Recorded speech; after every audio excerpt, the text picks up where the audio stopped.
CM Nitish Kumar फिलहाल जनता दरबार को संबोधित कर रहे हैं। जो लोग आते हैं उनसे मिलने के लिए, उनसे बातचीत कर रहे हैं, उनकी समस्याओं का निवारण करने का प्रयास कर रहे हैं। लेकिन आज का दिन बहुत महत्वपूर्ण है। कारण है कि नीतीश कुमार आज दिल्ली जाने वाले हैं। 27 दिन हो चुके हैं बिहार में सरकार बदले हुए। 9 अगस्त आपको याद होगा वो तारीख थी जिस दिन नीतीश कुमार बीजेपी का साथ छोड़कर तेजस्वी यादव यानी राष्ट्रीय जनता दल का दामन उन्होंने थाम लिया था।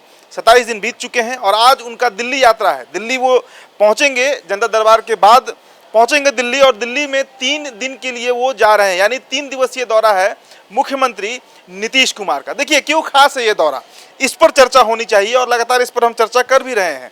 2024 का प्लानिंग, जो ब्लूप्रिंट तैयार की गई है मिशन 2024 को लेकर, बिहार में तो वो फिलहाल सफल होते नहीं दिखी, क्योंकि तेलंगाना के सीएम जो आए थे चंद्रशेखर राव, उन्होंने तो किसी भी बात पर सहमति नहीं जताई।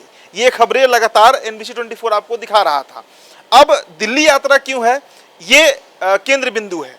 देखिए दिल्ली यात्रा इसलिए भी महत्वपूर्ण है क्योंकि वहां पर कुछ नेताओं से, कुछ नहीं कई नेताओं आप कह सकते हैं, जो विपक्षी दल के हैं, जो थर्ड फ्रंट की बात करते हैं, तीसरे मोर्चे की बात करते हैं, उनसे नीतीश कुमार की जो मीटिंग है वो पहले से निर्धारित कर दी गई है, यानी शेड्यूल कर दी गई है। ये बात खुद पार्टी के राष्ट्रीय प्रवक्ता केसी त्यागी ने बताया है। हालांकि उन्होंने नाम नहीं बताया कि नीतीश कुमार किन किन नेताओं से मुलाकात करेंगे, लेकिन ये बात पक्की तौर पर कही जा रही है कि नीतीश कुमार दिल्ली में जाकर कई बड़े दिग्गज नेताओं से मुलाकात करेंगे। इस बीच एक और चर्चा है कि क्या कांग्रेस पार्टी के भी किसी नेता से मिलेंगे। आलाकमान की बात करें, सोनिया गांधी फिलहाल दिल्ली में नहीं है, तो सोनिया गांधी से मुलाकात नीतीश कुमार की नहीं हो पाएगी, ये बात पक्की है। लेकिन इस बीच एक और खबर है कि राहुल गांधी से क्या मुलाकात कर पाएंगे, क्या राहुल गांधी के दरबार में हाजिरी लगाएंगे नीतीश कुमार, और अगर हाजिरी लगाएंगे तो राहुल गांधी से उनकी क्या बात होगी।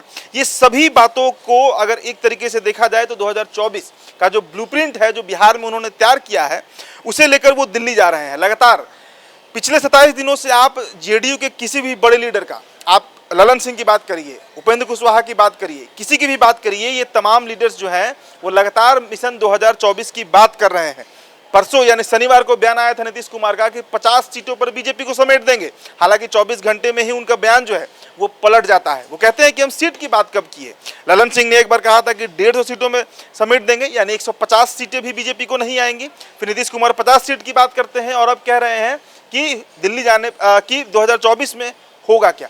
तो दरअसल जेडीयू जो है वो कंफ्यूजन की स्थिति में है और चंद्रशेखर राव का जो प्रकरण हुआ बिहार में, उसके बाद से और ज्यादा असहज जेडीयू जो है वो हो चुकी है। तो फिलहाल दिल्ली यात्रा है नीतीश कुमार का और दिल्ली जाकर वो इस बात का नब चटोलना चाहेंगे कि क्या विपक्षी पार्टियां जो हैं वो उनके चेहरे पर समर्थन करेंगी। आपको याद होगा कि 2010 से ही नीतीश कुमार के अंदर ये लालसा तो बनी हुई है कि वो देश के प्रधानमंत्री का चुनाव लड़े, देश के प्रधानमंत्री बने, लेकिन वो मौका आया नहीं। अब इस बार पटना से इसकी तैयारी है और पटना से दिल्ली कूच कर रहे हैं। 3 दिवसीय यात्रा है और ये यात्रा बेहद महत्वपूर्ण माना जा रहा है। हमारे जो सोर्सेज होंगे उनकी मार्फत जो खबर आएंगी दिल्ली से, नीतीश कुमार किसके साथ बैठक कर रहे हैं, किनसे मुलाकात कर रहे हैं और राहुल गांधी से मिलते हैं तो उसका क्या निष्कर्ष निकलता है। हालांकि आज राहुल गांधी का एक बड़ा प्रदर्शन है महंगाई के खिलाफ, बिहार से भी कांग्रेस के तमाम विधायक पहुंचे हुए हैं। इसी बीच दिल्ली पहुंच रहे हैं नीतीश कुमार, तो ये बहुत बेहद अहम दौरा बताया जा रहा है नीतीश कुमार का। साथ में ललन सिंह भी होंगे और भी कई नेता हो सकते हैं। तो ये बेहद अहम दौरा है और इस पर नजर जो NBC 24 की है वो बनी रहेगी। आप बने रहिए हमारे साथ। मेरा नाम उदित तारण है। बहुत बहुत शुक्रिया।